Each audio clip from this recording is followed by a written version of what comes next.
Paglutas sa suliraning routine at non-routine gamit ang pagpaparami na mayroon at walang pagdaragdag o pagbabawas.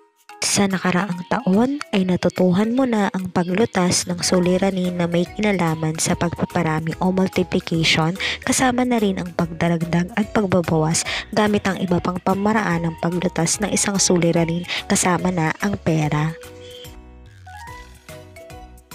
Ngayon naman ay matututuhan mo pa ang paglutas ng mga suliranin gamit ang pagpaparami na may kasamang pagdaragdag o pagbabawas na may kaugnayan din sa pera. Tingnan ang halimbawa. Suriin mo kung paano nilutas ang isang suliranin na may kinalaman sa pagpaparami o multiplication, kasama na din ang pagbabawas at pagdaragdag na may kaugnayan sa pera. Ang isang ice cream ay ipinagbibili ng 12 piso bawat apa. Si Dina ay bumili ng 6 para sa kanyang mga kaibigan.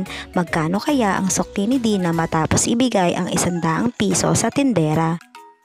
Pagmasdan at suriin ang paglalarawan sa problema o suliranin.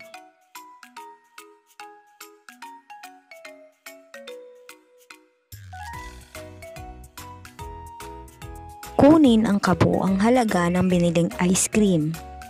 Maaaring isulat sa repeated addition o di kaya naman maaari ring isulat ito sa multiplication sentence.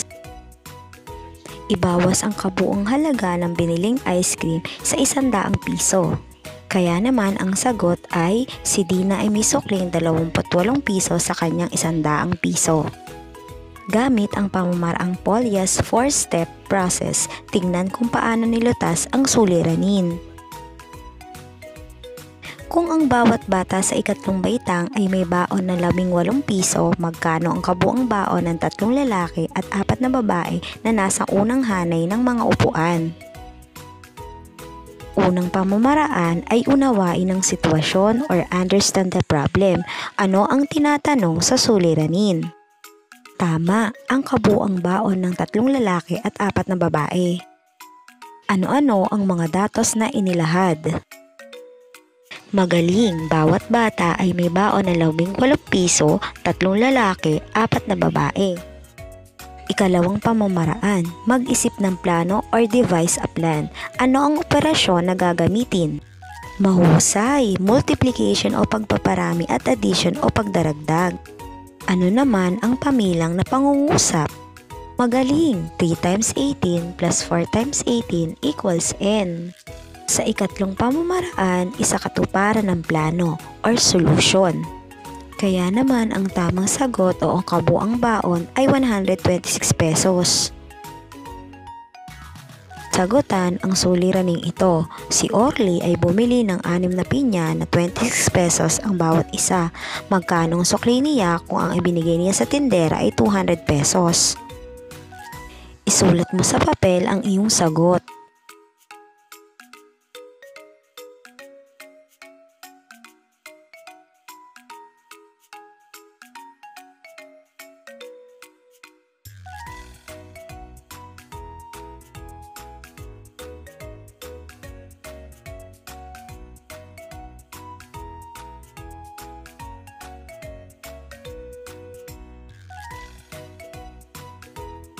Suriin mabuti ang suliranin. Lutasin ito gamit ang iba't ibang pamamaraan sa paglutas ng suliranin.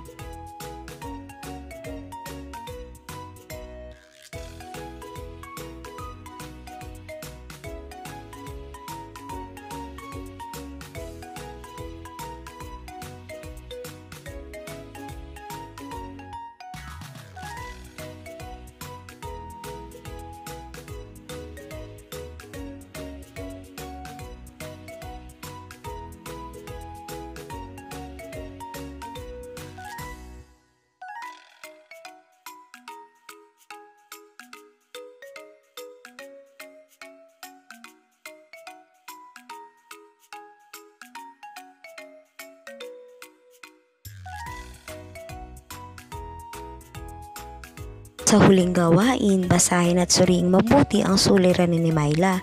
Tulungan mo siya kung paano lutasin ang kanyang problema. Sagutin ang mga tanong.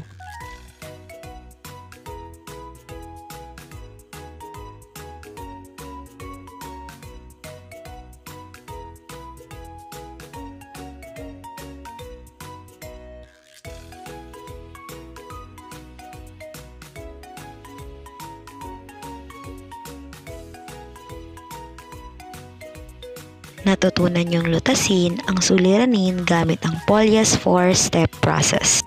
Unawain ang sitwasyon, mag-isip ng plano at isakatuparan ang plano. Hanggang sa muli!